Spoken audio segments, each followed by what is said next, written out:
Strength training for the endurance athlete will definitely take your riding or your running game to a whole nother level while helping you have a lot more fun, improve performance, and help prevent injury. Unfortunately, there's two big mistakes that many endurance athletes, myself included, almost always make at some point or another in their training careers when it comes to their strength and conditioning. The first mistake is thinking, I'm a cyclist, I'm a mountain bike, I don't need to do any strength training, which is a huge mistake because oftentimes our performance is suffering because of a lack of either strength, stability, and or mobility. And the more we ride and the less we address those factors in supplemental training, the worse off those things can get. Yes, you will be strengthening your legs to a degree when you're riding uphill, but that range of capability gets narrower and tighter over time. Back in the day, I used to say, I don't need to strength train my legs because I'm a cyclist. Now I say, of course I strength train my legs because I'm a cyclist. The second mistake that is made is on the opposite end of the spectrum. Instead of negating strength and conditioning work, there's too much of it. Remember, strength and conditioning work should be a supplement to your actual real training, which is what you do when you run and you ride, because that's where most of your performance is going to come. The strength training is to enhance your running and riding training.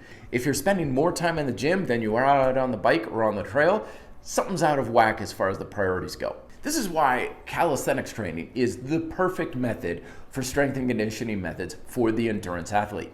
It optimizes strength, mobility, and stability at the same time with just a few exercises that won't take you more than 10 or 15 minutes at a time to practice. The first main exercise, of course, is some sort of squat training. Any sort of squat chain techniques like squats, obviously, Bulgarian split squats, lunges, anything where your hips are getting closer to the back of the ankle is going to fit the bill for you. Don't get too caught up in what kind of exercise and how many sets and reps and stuff. Practicing this type of exercise to any degree, a couple of times a week, will do wonders for your ability to ride and run. Unfortunately, most leg training for a lot of folks, especially endurance athletes, is largely wasted. And the reason isn't because of a set or rep scheme, it's because you're only as strong as your legs, and your legs are only as strong as your hips.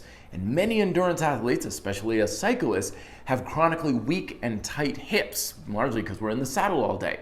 So even if you're trying to optimize how strong your legs are, if your hips are the weak link in your chain, you're never going to get very far.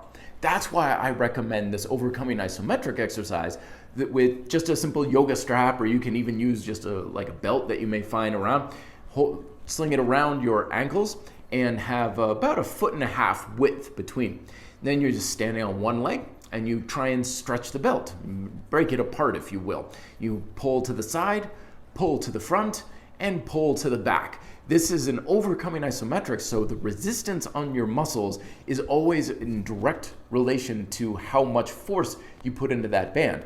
It's guaranteed to really take your hips to a next level, which will help you take your legs to the next level, which will take your running and riding to the next level. So basic squat training along with a little bit of hip work will do wonders for you, and that alone is really all you really need to do.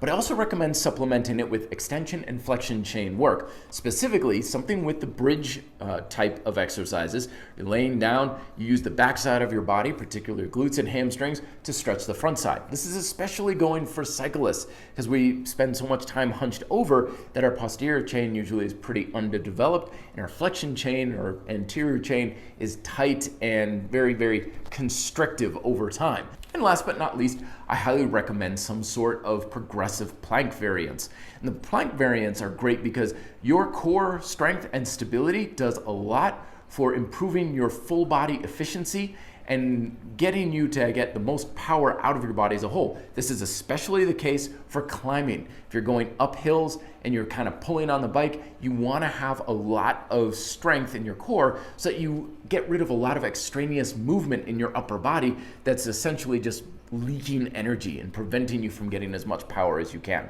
And as far as programming goes, don't overthink this one. Doing the exercises to any degree will work. You don't need to get it precisely right. I put a sample workout down below in the description. Also, if you want to learn more, check out my book, Bodyweight Training for Cycling. There's a link down below in the description as well. If you have any other questions or any other tips for fellow endurance athletes, leave them down below in the description. Thanks so much for watching. Be fit, live free.